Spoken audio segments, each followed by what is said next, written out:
berani menolak untuk kembali ke Cina adalah pernyataan politik terbesar Taiwan saat ini. Pernyataan itu langsung dibalas Beijing lewat ancaman bahwa Taiwan sedang bermain api. Sementara itu, dunia menyaksikan ketegangan yang semakin absurd. Latihan militer saling mengunci, armada sipil Cina dilatih layaknya pasukan D-Day. 1 MQ-9 Reaper Amerika Serikat jatuh di wilayah sensitif, dan Jepang mengerahkan rudal setelah drone asing memasuki udara Yonaguni. Di tengah meningkatnya ancaman, Taipei menaikkan anggaran pertahanan ke rekor tertinggi sepanjang sejarahnya. Namun ada satu titik balik yang belum banyak diulas, dan justru disitulah letak ironi sesungguhnya.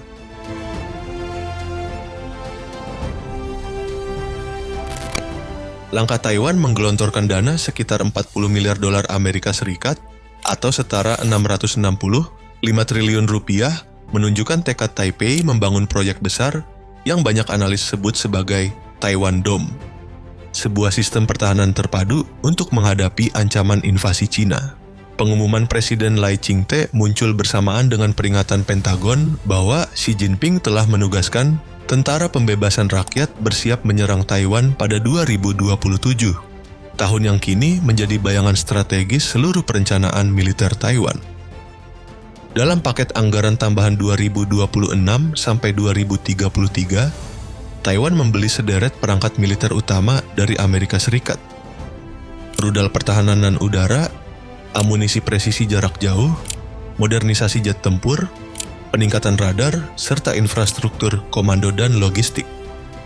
Menteri Pertahanan Wellington Koo menyebut data teknis awal dan daftar pembelian sudah diberikan langsung oleh Departemen Pertahanan Amerika Serikat, tanda bahwa Washington siap mempercepat penguatan Taiwan. Taiwan Dome tidak sekadar penambahan arsenal, tetapi konsep pertahanan menyeluruh yang menggabungkan deteksi dini, respons cepat, hingga kemampuan serangan balasan untuk menutup celah invasi amfibi. Investasi ini diperkirakan menciptakan sekitar 90.000 pekerjaan baru dan mengalirkan ratusan miliar dolar Taiwan ke ekonomi nasional. Meski masih menunggu persetujuan parlemen dan menuai kecaman keras dari Beijing, pemerintah menegaskan satu hal. Tanpa pertahanan yang kuat, Taiwan tidak punya masa depan yang aman.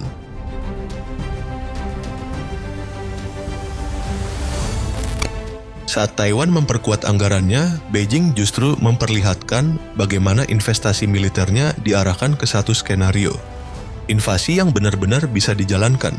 Latihan terbaru tidak lagi terlihat seperti demonstrasi kekuatan biasa, tetapi lebih menyerupai gladi pendaratan sungguhan.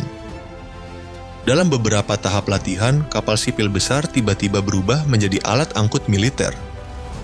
Feri-feri kendaraan itu nampak dikendalikan untuk membawa pasukan, kendaraan lapis baja, serta logistik menuju garis pantai target.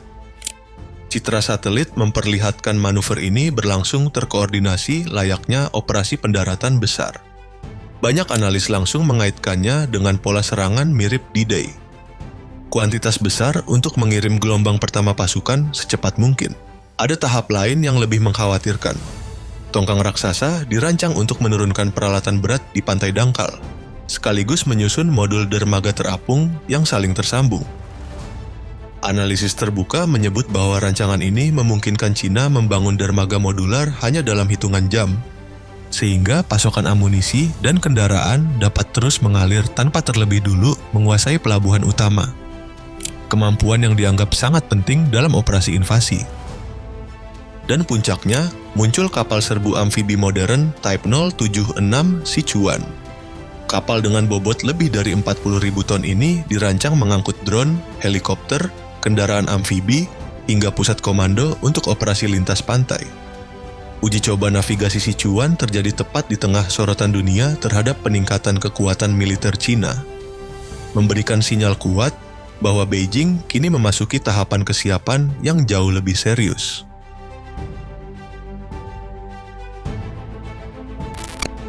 Begitu kita melihat bagaimana Beijing menyiapkan skenario invasi, muncul kebutuhan untuk memahami kesenjangan militer yang menjadi panggung utama seluruh ketegangan ini.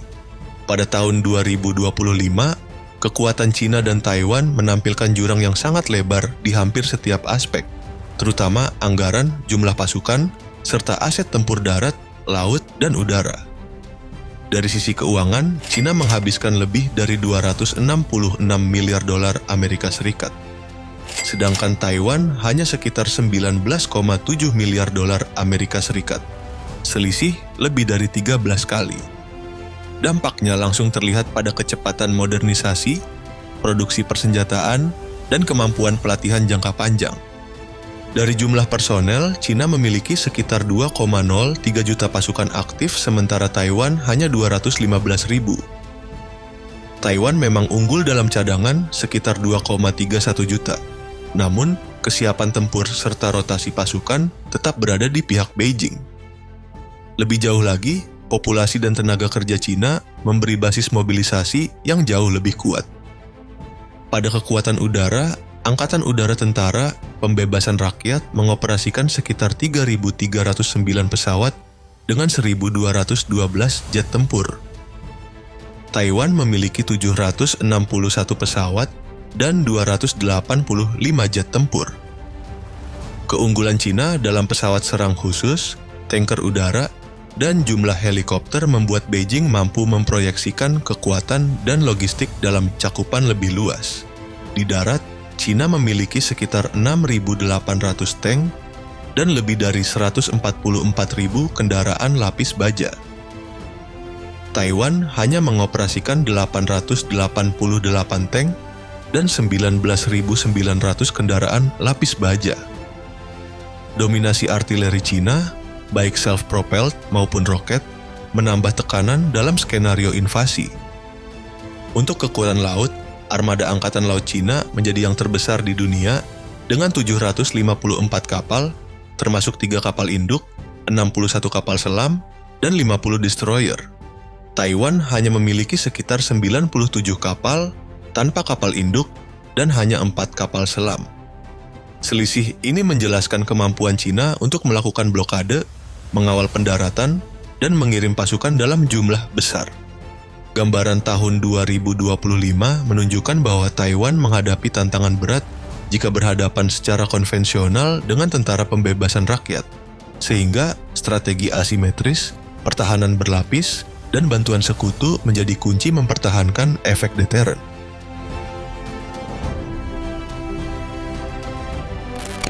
Setelah melihat jurang kekuatan militer di antara keduanya, semakin jelas bagaimana Beijing menyusun pola tekanan yang bertahap untuk memaksa Taipei melemah tanpa harus langsung memulai perang besar. Menurut ASPI, ada 4 pendekatan yang diperkirakan menjadi pilihan Cina: subversion, quarantine, blockade, dan invasion. Keempatnya sengaja disusun dari langkah tersembunyi menuju eskalasi penuh, dengan tujuan menundukkan Taiwan selapis demi selapis. Dalam skema subversion, Beijing memanfaatkan simpatisan pro-Cina yang sudah berakar di Taiwan untuk menciptakan ketidakstabilan dari dalam. Serangan siber, sabotase infrastruktur, propaganda, hingga upaya memicu kerusuhan dapat digunakan untuk melemahkan legitimasi pemerintah. Pada tahap ini, respons Taiwan bergantung pada ketahanan politik domestik, keamanan siber, dan kemampuan kontraintelijen membongkar fifth column sebelum situasi dijadikan alasan intervensi. Tahap berikutnya, quarantine, mengandalkan China Coast Guard sebagai alat tekanan. Dengan dalih inspeksi keamanan, Cina bisa membatasi lalu lintas barang ke dan dari Taiwan, sambil memperkuat serangan informasi dan cyber attack. Tantangan utama Taiwan dan sekutunya ialah menentukan kapan tindakan ini masih dianggap lawfare, dan pada titik mana harus dibalas melalui tekanan diplomatik atau ekonomi yang lebih tegas. Jika eskalasi berlanjut, blokade menjadi lompatan ke konflik yang lebih nyata. Kekuatan laut dan udara Beijing membuat pengepungan Taiwan bisa dilakukan dalam hitungan hari. Pada fase ini, kecepatan respons internasional, terutama keputusan Washington dan Tokyo, akan menentukan peluang Taiwan bertahan. Tahap terakhir adalah invasion, opsi paling berbahaya. Serangan rudal besar, perebutan dominasi udara, dan pendaratan amfibi dapat memicu perang besar di Selat Taiwan. Dalam titik itu, campur tangan Amerika Serikat hampir pasti menjadi faktor penentu.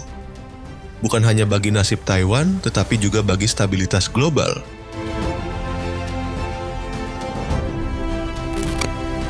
Pertanyaannya sekarang, apakah krisis Taiwan hanya urusan regional?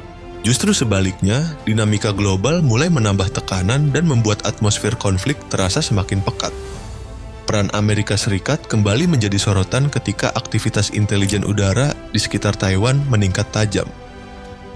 Pesawat RC-135W terlihat berputar dekat Hainan, lokasi dua kapal induk Tiongkok, seolah Washington mengawasi setiap pergerakan militer Beijing secara langsung. Ketegangan memuncak setelah MQ-9 Reaper yang bernilai tinggi jatuh di dekat perairan Korea Selatan. Diduga setelah memasuki wilayah udara Cina.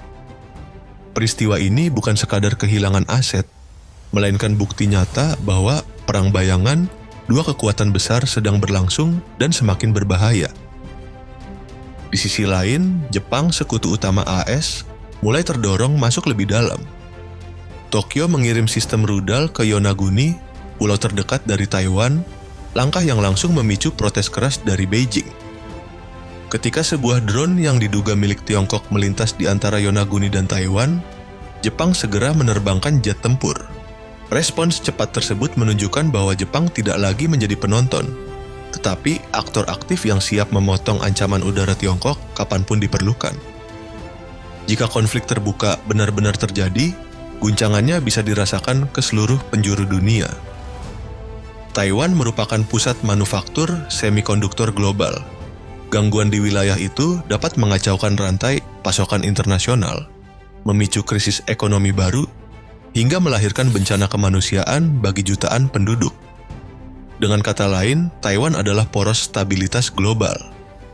Banyak analis percaya dunia sedang menuju 2027 sebagai tahun paling kritis, dan pertanyaan besar itu pun muncul. Apakah kita sedang melangkah menuju perang terbesar abad ke-21?